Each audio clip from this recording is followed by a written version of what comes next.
बस्तर में हर दिन एक नया तस्वीर और नई घटना के बारे में निकलता, लेकिन आज की जो घटना है जिसके बारे में सुनेंगे तो आपके दिल भी दहल जाएगा। क्योंकि जब भी किसी की जिगर के टुकड़ा अगर कहे तो ठीक होगा, अगर जिगर के टुकड़ा अगर हो तो उस माँ के दर्द बयान नहीं कर सकते शब्दों में।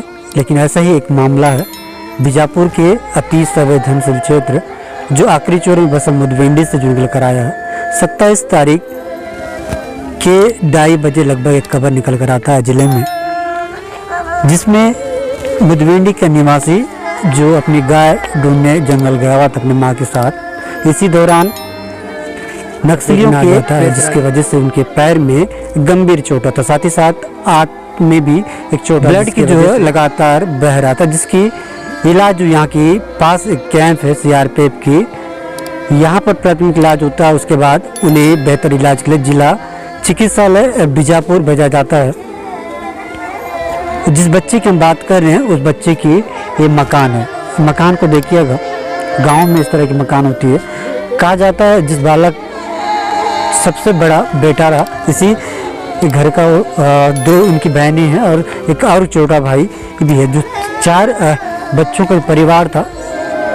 डेली हंसी खुशी से बीतता था, लेकिन ऐसा क्या हुआ उन्हें भी नहीं पता था, क्योंकि घटना ऐसे समय हुआ और उनकी जिगर के टुकड़े उनके सामने ही बम की चपेट में आने से घायल हुआ। तो घायल भी गंभीर तरह से हुआ। आप समझ सकते हैं अगर छोटी सी तिनका अगर हमारे पैर पे लग जाए तो कितने दर्द होता है। ऐसे में एक बम जो आईडी के चपेट में आ जाते हैं, दिक्कत हो रहा है। एक घटना के बाद से ही उनकी माँ की हालत बहुत बुरी तरह बिगड़ा, रो रो के उनकी बुरा हाल है। और साथ ही साथ परिवार को जैसा लगा खबर, परिवार पूरा इकट्ठा होना चलो। एक 27 तारीख के 2:30 बजे की जो घटना के बाद उन्हें सीआरपीएफ कैंप पे ले जाता। प्राथमिक उपचार के बाद उन्हें किसी तरह बीजापुर जिला चिकित्सालय बेहतर इलाज के लिए ले जाता। लेकिन कहते हैं ना, पूरी इतनी मेहनत किया गया, लेकिन आज उनकी माँ की आज जो तब बढ़ गई थी जब उनकी प्राथमिक इलाज कैंप में हुआ था। उस बच्चे बच जाएगा उम्मीद था, लेकिन लगभग लगातार इलाज जो चला, इलाज के दौरान एक खबर निकल कर आया। लगातार इस इडमा कवा मौत हो जाती है इलाज के दौरान। डॉक्टरों को अगर माने तो ब्लड की ज़्यादा बह जाने से, शरीर में कम ब्लड होने की वजह से उनकी मौत बताई जाती है। लेकिन जब भी इस तरह की घटनाएं आती है, क्योंकि यही मुदवेंडी है, यहाँ पर हमारी लगातार तीसरी रिपोर्ट है।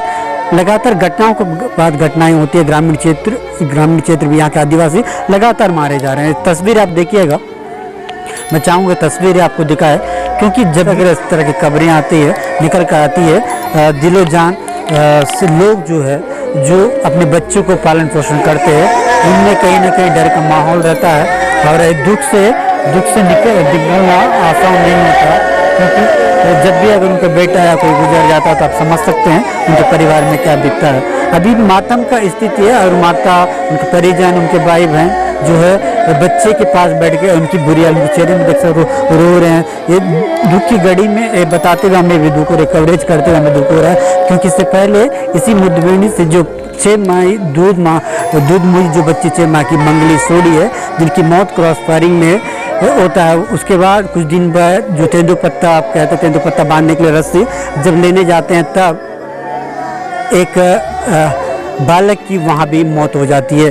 कहा जाता है उसमें दूसरी घटना थी, उसमें ब्लड ज़्यादा जाने की वजह से उनकी मौत हुई। लेकिन आदिवासी क्षेत्रों में कब तक इस तरह की मौतें होगी, क्योंकि ये बड़ी सवाल है।